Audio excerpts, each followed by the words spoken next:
from Washington, this is VOA News.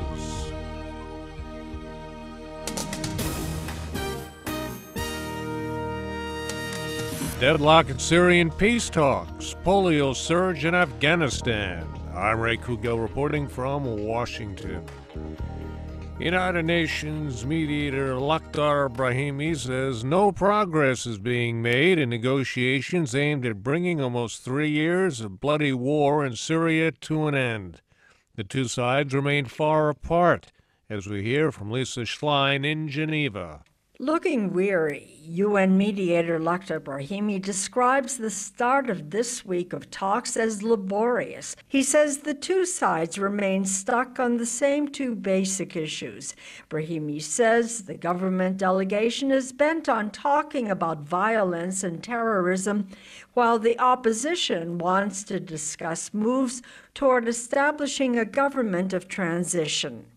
The opposition, backed by Western powers, argues President Bashar al-Assad has lost all legitimacy and should not be part of any transitional process.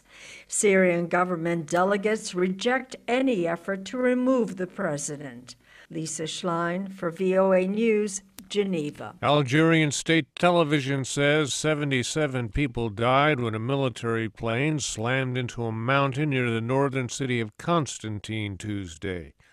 Algeria's defense ministry says one person survived the crash and was undergoing treatment at a regional military hospital. Official Algerian media linked the crash to bad weather, including snow and gale-force winds. President Abdelaziz Bouteflika declared a 3-day period of national mourning. Pakistani officials say at least 11 people were killed after assailants threw grenades into a crowded movie theater in the city of Peshawar. There's been no claim of responsibility for the attack. It comes amid peace talks between the government and the Pakistani Taliban, aimed at ending almost a decade-long insurgency in Pakistan's northwest. A 3-year-old girl has become the first person to be diagnosed with polio in the Afghan capital since the fall of the Taliban in 2001. A spokesman for the Afghan Health Ministry says the girl in eastern Kabul is partially paralyzed after catching the crippling disease. Sharon Bain has details in Islamabad. Afghan authorities immediately kicked off a vaccination campaign in the eastern part of the city where the girl is from, branching out into the entire capital. Per Engabak, UNICEF's polio team leader in Islamabad, says the polio case in Kabul is directly linked to neighboring Pakistan. The case in Kabul, as with all the polio cases we had in Afghanistan lately, are genetically linked to Peshawar Valley. Peshawar is located in northern Pakistan, not far from the Afghan border. Sharon Bain, VOA News, Islamabad.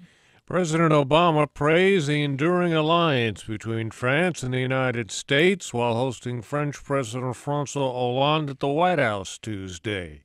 Talks between the two leaders covered Iran nuclear negotiations, Syria, counterterrorism efforts in Africa, trade, economic issues, and climate change.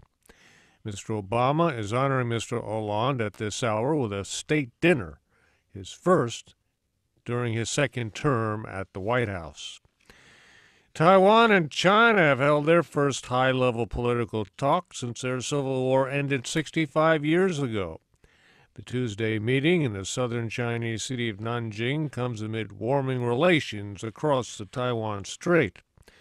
There is no official agenda, but many expect it to be a largely symbolic visit. Thai officials say they'll be holding elections April 27th for districts where parliamentary voting was disrupted by anti-government activists on February 2nd.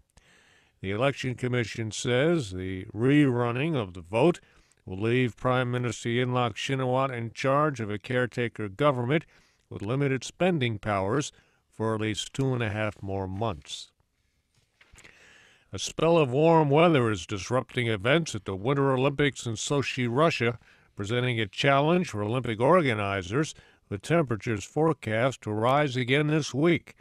Athletes have voiced concerns that melting and soft snow is hampering their ability to compete. In Tuesday's action, Canadian freestyle skier Dara Howell won the first ever Olympic slopestyle event at the Winter Games. That gives Canada 9 total medals, ahead of the Netherlands and Norway, which have 7 each.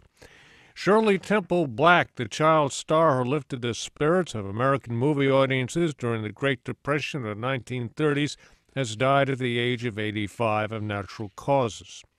She launched her second career as a diplomat in 1969 when she was appointed to the U.S. delegation to the UN. She also served as an ambassador to Ghana in the 1970s. I'm Ray Kouguell, VOA News. More at voanews.com.